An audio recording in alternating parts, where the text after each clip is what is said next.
The alarm clock screamed at 4:30 a.m., just like it had every morning for the past 3 years.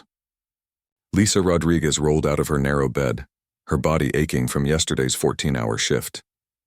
The tiny apartment was dark and cold, but she moved quietly through the familiar routine.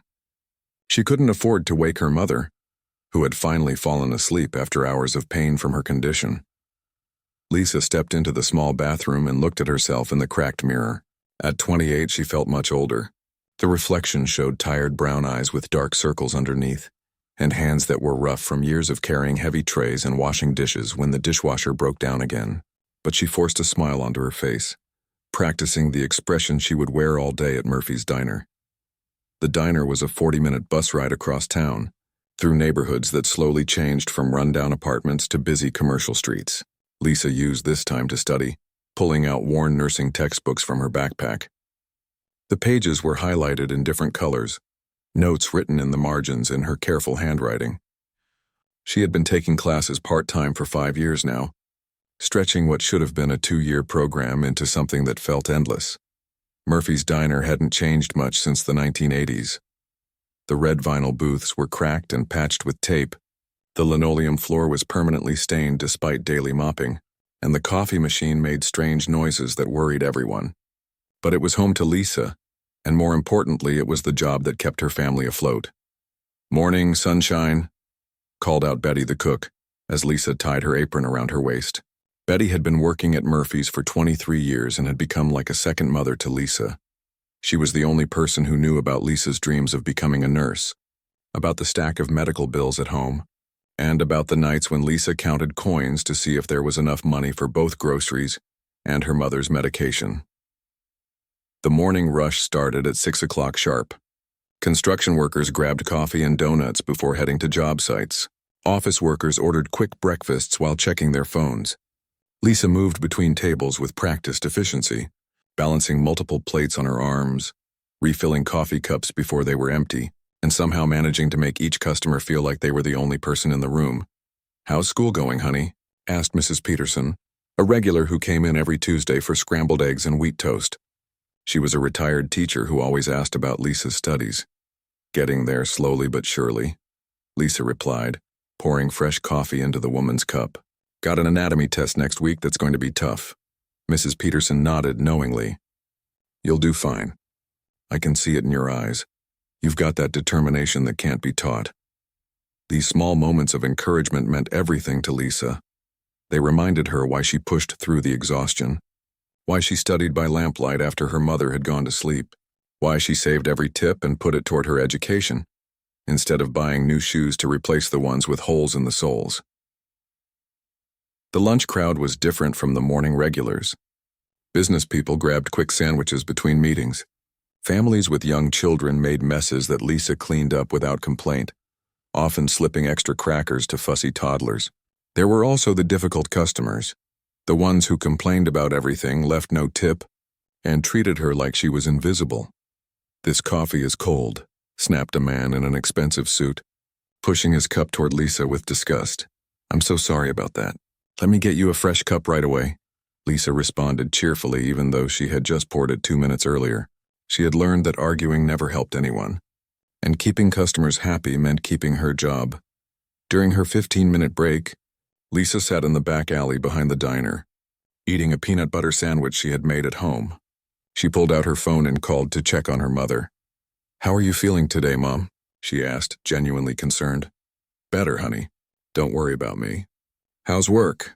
Lisa never mentioned the rude customers or the fact that her feet were killing her.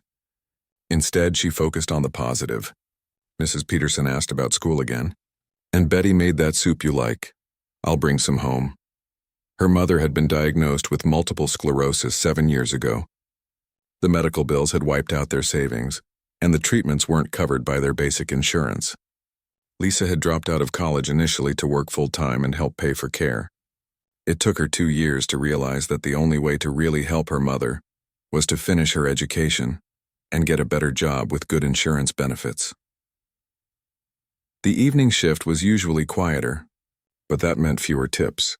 Lisa used the slower pace to study, keeping her textbook hidden behind the counter and reading between customers. She was currently studying the circulatory system, trying to memorize the different types of blood vessels and their functions. "What's that you're reading?" asked Tom, the night manager, as he walked by. "Just some nursing stuff," Lisa replied, quickly closing the book. She knew Tom didn't mind, but she always felt guilty studying on company time, even during slow periods. "Good for you," Tom said sincerely. "This place needs more people like you, but I hope you get that degree soon. You're too smart to be stuck here forever."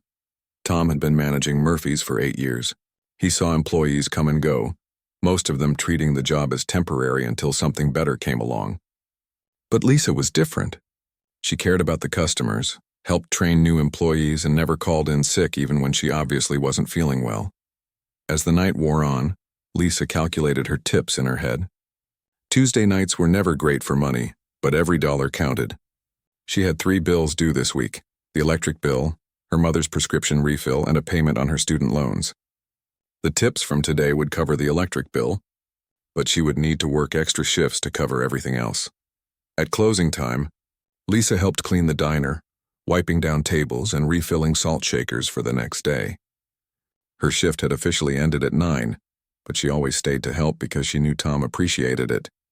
And good relationships with management were important when you needed schedule flexibility for school. The bus ride home was peaceful. Most of the city was settling down for the evening, and Lisa finally allowed herself to feel the exhaustion that she had been pushing away all day. She leaned her head against the window and watched the lights of the city pass by. In a few hours, she would be back on this same bus, heading to another long day at the diner.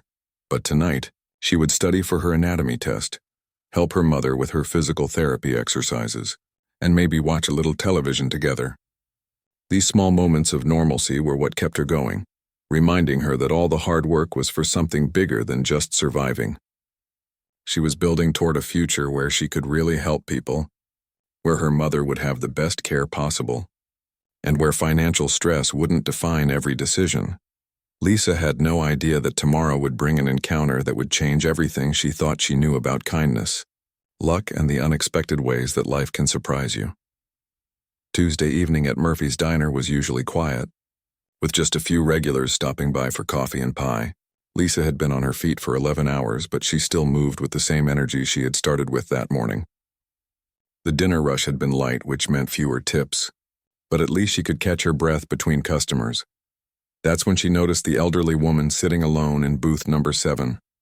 The woman looked to be in her 70s, with silver hair neatly pulled back and wearing a clean but faded blue dress that had seen better days. She sat very straight, with the dignity that comes from a lifetime of facing challenges head-on.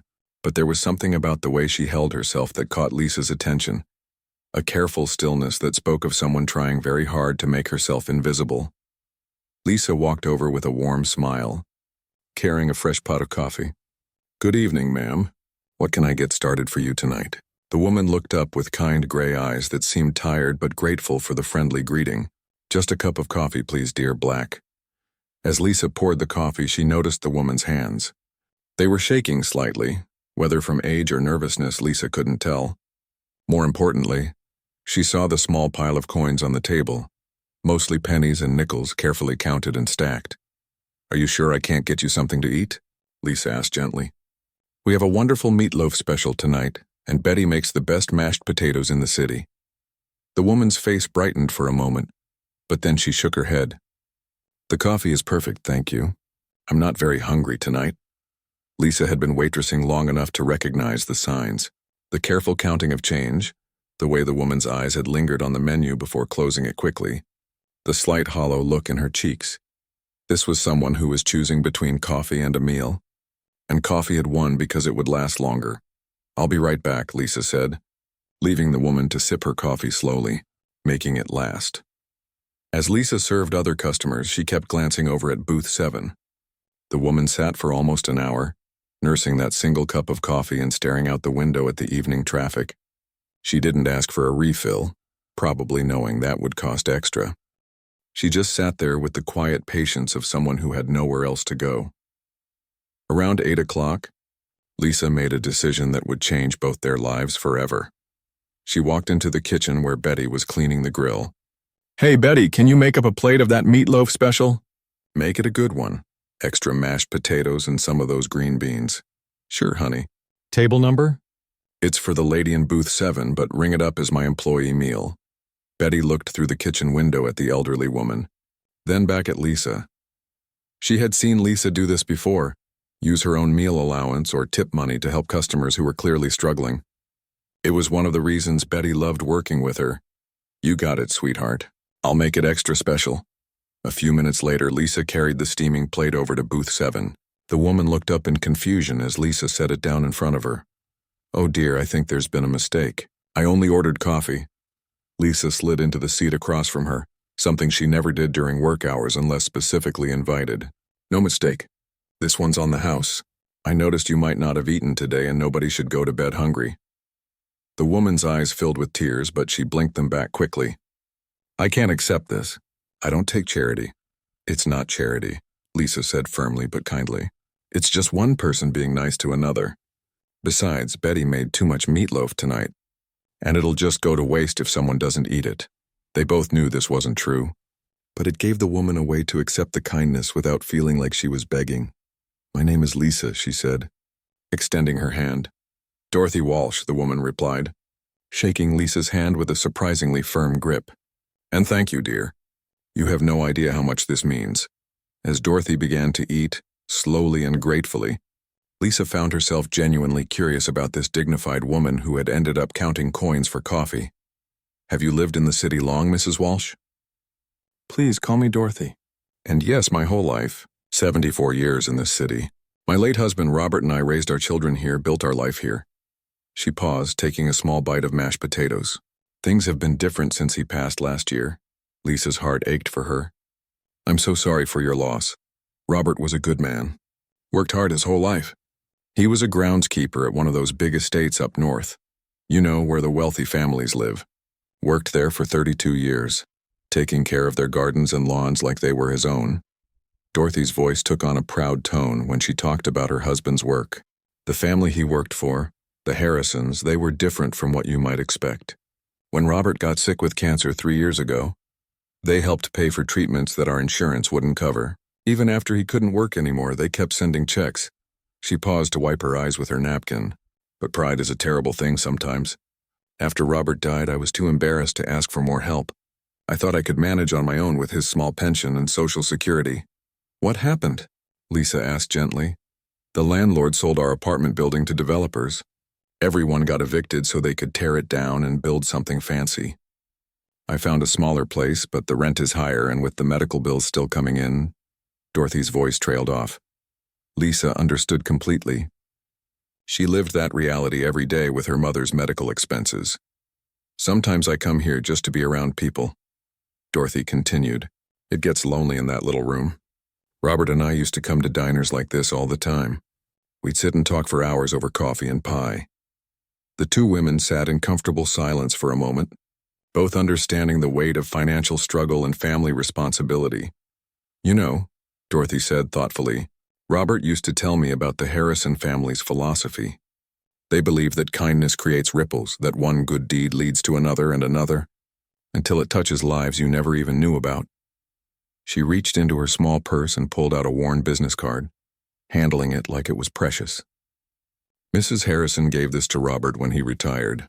She said if we ever needed anything, or if we ever met someone who embodied the same spirit of kindness that Robert showed, we should reach out. Dorothy looked at Lisa with eyes full of gratitude and something else, a kind of recognition. I think she would want to know about you, dear. About what you've done tonight. Lisa felt uncomfortable with the praise. I just bought you dinner. It's not that big a deal.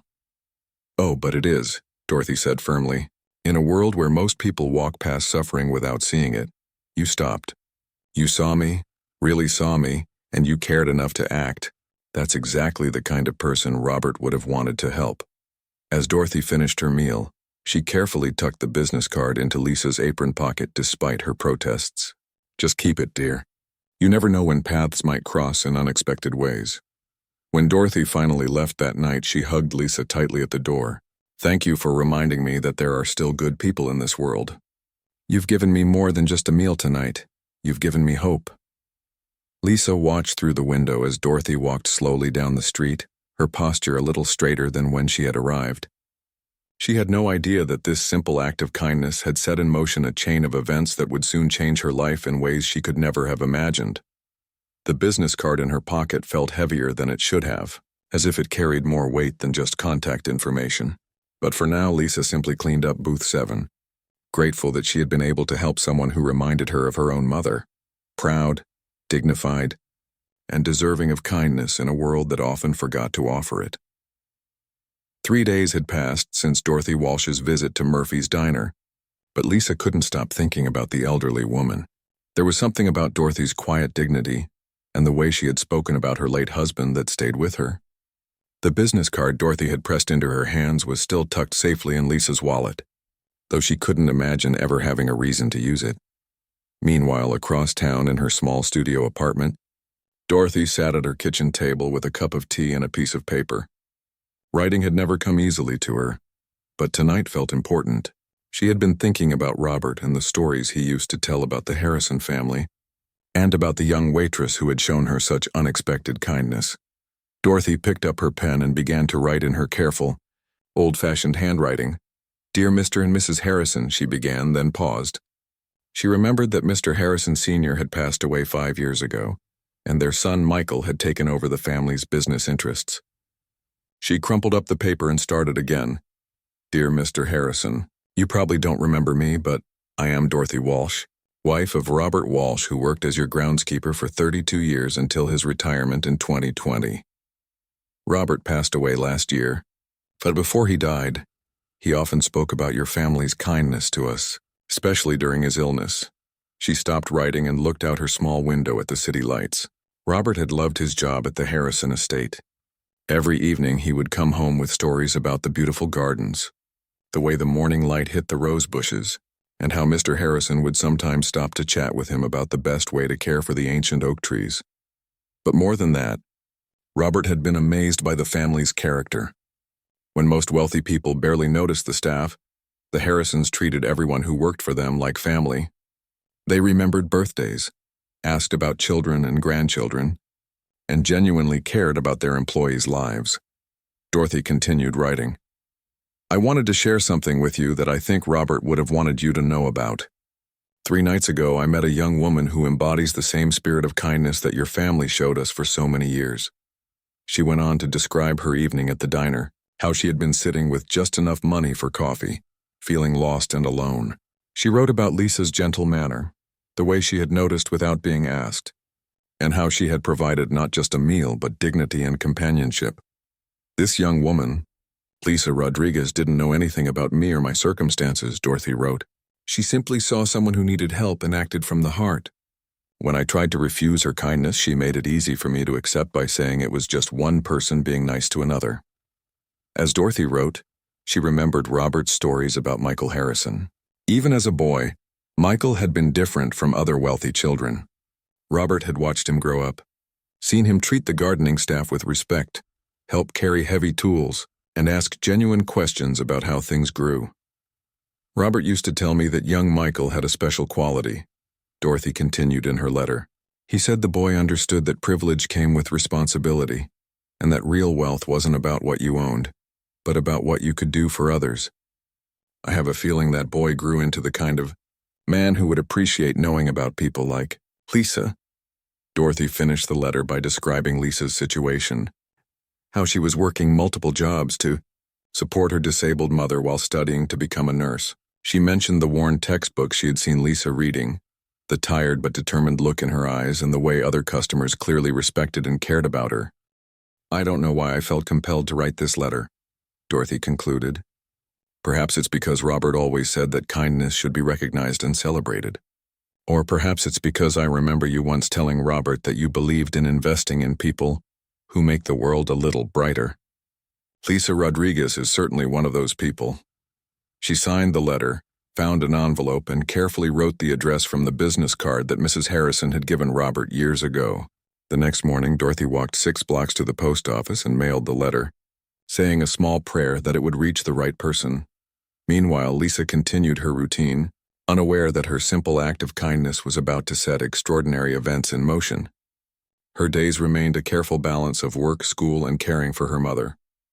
She had picked up extra shifts at the diner to help pay for her mother's new medication, which meant even less time for studying.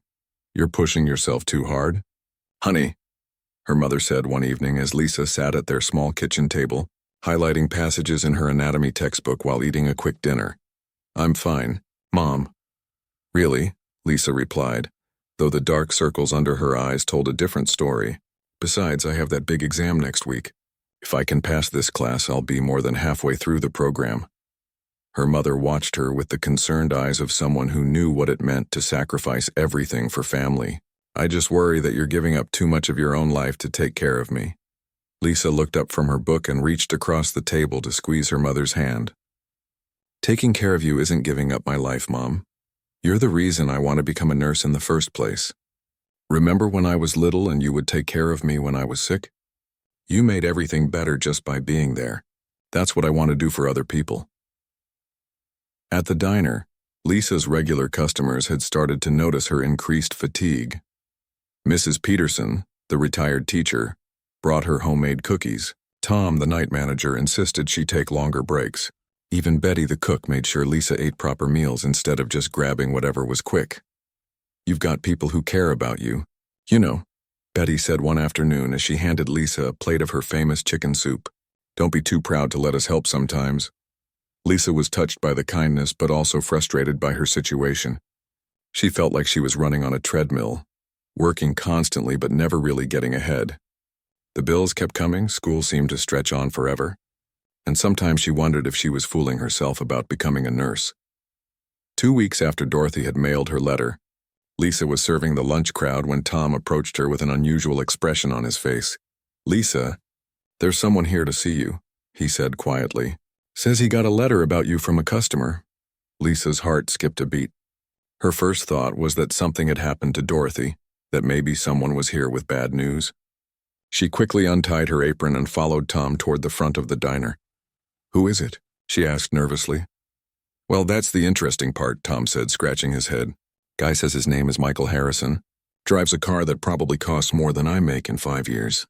But he seems nice enough, just different from our usual customers." Lisa felt the blood drain from her face. Harrison, the name on the business card Dorothy had given her. She reached into her pocket and felt the card still there, as if to confirm that this was really happening. "Did he say what he wanted?" "Just that he wanted to meet you. Said someone wrote him a letter about your kindness and he wanted to see for himself what kind of person inspires people to write letters to strangers." Lisa's mind raced. She thought about Dorothy's stories about her husband working for the Harrison family, about their philosophy of kindness creating ripples. Could this really be the same family? And if so, what could they possibly want with her? "Where is he?" she asked, her voice barely above a whisper. Tom pointed toward booth number 3 where a man in his early 40s sat quietly, wearing simple but obviously expensive clothes. He was looking around the diner with genuine interest, not the disdain she might have expected from someone clearly out of place. Lisa took a deep breath and walked toward the booth, her heart pounding. She had no idea that this moment would mark the beginning of the most extraordinary chapter of her life, or that Dorothy's simple letter had reached exactly the right person at exactly the right time. As she approached the table, the man looked up and smiled, a warm, genuine expression that reminded her instantly of Dorothy's description of people who understood that true wealth meant using your resources to help others. "You must be Lisa," he said, standing up respectfully. "I'm Michael Harrison, and I believe we have a mutual friend named Dorothy Walsh." Lisa stood frozen for a moment, staring at Michael Harrison. He was younger than she had expected, probably in his early 40s, with kind eyes and an easy smile that seemed genuine, but she couldn't shake the feeling that this had to be some kind of mistake. "I'm sorry, but I think there might be some confusion," Lisa said, her voice uncertain. "I mean, I do know Dorothy Walsh, but I can't imagine why she would write to you about me." Michael gestured to the seat across from him. "Would you mind sitting down for a few minutes? I know this must seem strange, but I promise I can explain everything." Lisa glanced around the diner nervously. The lunch crowd was busy and she still had tables to serve, but Tom caught her eye and nodded, indicating she should take a few minutes. She slid into the booth, her hands fidgeting with her order pad. Dorothy wrote me a letter about what you did for her last week. Michael began. She told me how you bought her dinner when she could only afford coffee, and how you sat with her and made her feel like she mattered. Lisa felt her cheeks flush. It really wasn't that big a deal. She looked hungry, so I helped her out. Anyone would have done the same thing. That's where you're wrong, Michael said quietly. Most people wouldn't have noticed. And even if they did notice, most wouldn't have acted. Dorothy told me you used your own money to pay for her meal. It was just a few dollars, Lisa protested. Feeling increasingly uncomfortable with the attention, Michael pulled out a folded piece of paper from his jacket pocket. This is Dorothy's letter. Would you mind if I read you a small part of it? Lisa nodded, still confused about where this conversation was heading. She wrote, "This young woman didn't just see someone who needed help. She saw a human being who deserved dignity. She made it clear that her kindness came from the heart, not from pity. In a world where so many people are invisible to those around them, Lisa made me feel seen." Lisa felt tears prick at her eyes. She had no idea that her simple gesture had meant so much to Dorothy. "My father taught me something when I was growing up," Michael continued. "He said that the true measure of a person isn't what they do when everyone is watching, but what they do when no one is looking and there's nothing in it for them." "Your father sounds like a wise man," Lisa said softly. "He was, and he would have loved to meet you."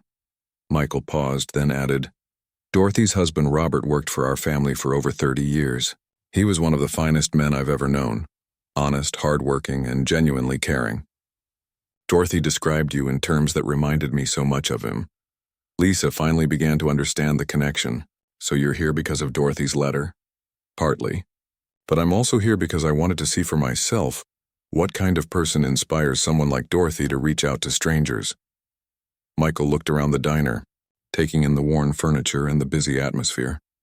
"Do you mind if I stay for a while? I'd like to observe you at work, if that's okay." Lisa felt panic rise in her chest. "I don't understand. Why would you want to watch me work?" "Because Dorothy told me you're studying to be a nurse while working here and taking care of your sick mother. She said you're the kind of person who makes the world better just by being in it. I want to see if she's right." For the next 2 hours, Michael sat in booth number 3, quietly watching Lisa work. He saw her refill an elderly man's coffee without being asked, patiently explain the menu to a confused customer, and clean up after messy children without a single complaint. He watched her study her nursing textbook during a brief break, highlighting passages about patient care and medical procedures. Most importantly, he noticed how other people responded to her. Customers smiled when she approached their tables. The cook, Betty, made sure Lisa ate lunch.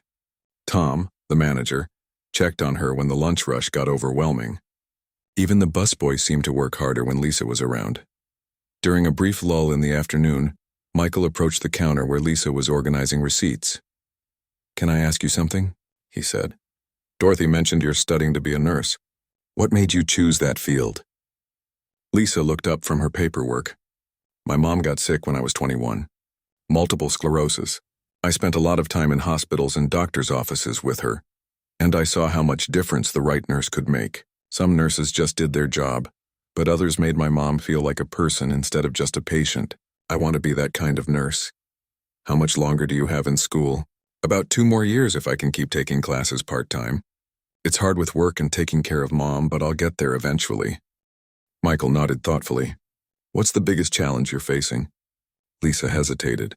She wasn't used to talking about her personal struggles with strangers, especially someone like Michael who clearly came from a different world. But something about his genuine interest made her open up. "Honestly, money. The nursing program isn't cheap and Mom's medical bills keep piling up. Our insurance covers some things, but not others. I work double shifts when I can, but it feels like I'm always just barely keeping my head above water.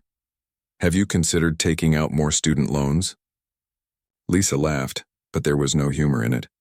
"I already have more loans than I'll be able to pay back in my lifetime. Adding more just seems irresponsible." Michael was quiet for a moment, processing what she had told him. Then he asked, "What would you do if money wasn't an issue? If you could focus entirely on school and your mother's care without worrying about bills?"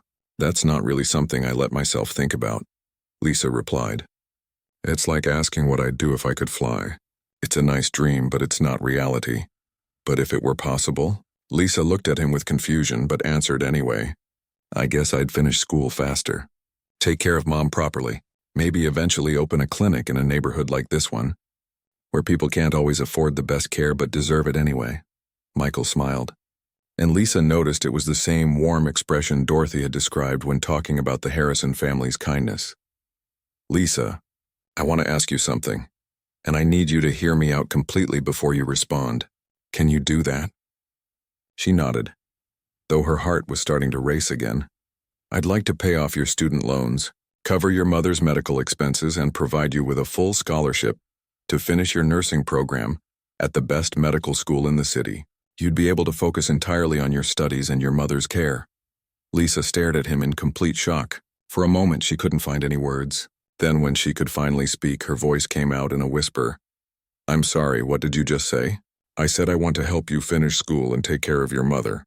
But, why, you don't even know me. I know enough, Michael said simply. I know you work 2 jobs to pay for school. I know you take care of your sick mother. I know you spent your own tip money to buy dinner for a lonely widow. And I know that in a world that often feels cold and uncaring, you're someone who makes it warmer. Lisa shook her head, overwhelmed. I can't accept something like that. It's too much. I don't even know what that would cost. The money isn't important to me, Michael said gently. What's important is investing in people who will use that investment to help others. Dorothy was right about you, Lisa.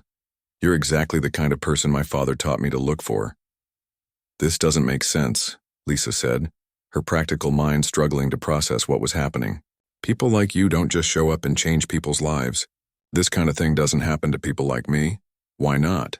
Michael asked seriously. Why shouldn't good things happen to good people? Lisa felt tears threatening to spill over. Because if I let myself believe this is real, and then it turns out to be some kind of mistake or joke, I don't think I could handle it. My life is hard enough without getting my hopes up for something impossible. Michael reached into his wallet and pulled out a business card. Unlike Dorothy's worn card, this one was crisp and new. I understand your skepticism. This is my direct number. I want you to take some time to think about this. Talk to your mother, talk to people you trust, then call me when you're ready. He stood up and left money on the table for his coffee, including a tip that was larger than Lisa made in most full days. One more thing, he said as he prepared to leave. This isn't charity, and it's not because I feel sorry for you. This is an investment in someone who I believe will make the world better. Dorothy's letter convinced me of that, and watching you today confirmed it. As Michael walked out of Murphy's diner, Lisa remained sitting in the booth, staring at the business card in her trembling hands. Around her, the familiar sounds of the diner continued. Customers talking, dishes clattering, the coffee machine hissing. But for Lisa, everything had changed in the span of a few hours. She thought about Dorothy's words from that night a week ago. Kindness creates ripples. She had no idea that her small act of kindness was about to create the biggest ripple of all. One that would transform not just her own life, but eventually the lives of countless others. Lisa stared at Michael Harrison's business card for 3 days before she found the courage to call. She carried it with her everywhere. In her apron pocket during shifts, tucked into her textbooks while studying, and on her nightstand while she lay awake at night, wondering if the whole encounter had been some kind of elaborate dream. You should call him. Honey, her mother said on the 3rd evening as they sat together in their small living room. Lisa had finally told her everything about the meeting, about Dorothy's letter, and about Michael's incredible offer. But what if it's not real, Mom? What if I call and he's changed his mind, or it was all some kind of misunderstanding? Her mother reached over and took Lisa's hand. And what if it is real? What if this is the answer to all those prayers I've been saying for you? I'm scared, Lisa admitted. I've been taking care of things on my own for so long. I don't know how to accept help this big. Being independent is important, her mother said gently. But sometimes life sends us exactly what we need through unexpected people. Maybe it's time to trust that good things can happen to us too. The next morning, Lisa called the number during her break at the diner. Her hands shook as she dialed, and her heart pounded as the phone rang. Michael Harrison speaking. Mr. Harrison, this is Lisa Rodriguez from Murphy's Diner. We spoke a few days ago. Lisa, I'm so glad you called. Have you had time to think about our conversation? Lisa took a deep breath. I have, and I want you to know that I'm grateful for your offer. But I need to understand something first. Why are you really doing this? People don't just give away that kind of money to strangers. Michael was quiet for a moment. That's a fair question. The honest answer is that my father taught me that wealth is only valuable if you use it to make the world better. I've been looking for the right people to invest in. People who will take that investment and multiply its impact. Dorothy's letter convinced me that you're one of those people. But what if I fail? What if I can't handle the pressure of school? Or what if I'm not as good as you think I am? Then you'll have tried, and that's more than most people ever get the chance to do. But Lisa, I don't think you'll fail. I watched you work. I saw how you treat people. That's not something you can fake. 2 weeks later, Lisa found herself sitting in the admissions office of the city's most prestigious medical school, filling out paperwork that she never could have imagined completing. Michael had been true to his word. Her student loans were paid off, her mother's medical bills were cleared, and she had been enrolled in an accelerated nursing program that would allow her to graduate in 18 months instead of 2 years. But the changes in Lisa's life went far beyond just financial relief. For the first time in years, she could sleep through the night without worrying about money. She could focus completely on her studies instead of splitting her attention between work and school. Most importantly, her mother was receiving the best medical care available, with treatments and therapies that their old insurance would never have covered. I can't believe how much better I feel, her mother said during one of her new physical therapy sessions. These treatments are working better than anything we've tried before. Lisa watched her mother work with the therapist, seeing a strength and hope in her eyes that had been missing for years. This alone made everything worth it. The nursing program was intense, but Lisa thrived in ways she hadn't expected. Without the constant stress of financial worry, she discovered she was an even better student than she had realized. Her professors noticed her dedication and natural compassion with patients. Her classmates looked up to her because of her real-world experience caring for her mother. You have a gift for making patients feel safe, Dr. Peterson, her clinical instructor, told her during her hospital rotations. That's something you can't teach. You either have it or you don't, and you definitely have it.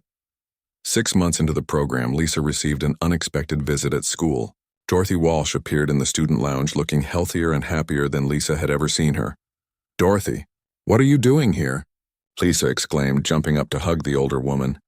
"I wanted to see how you were doing, dear, and I have some news to share." Dorothy's eyes were twinkling with excitement.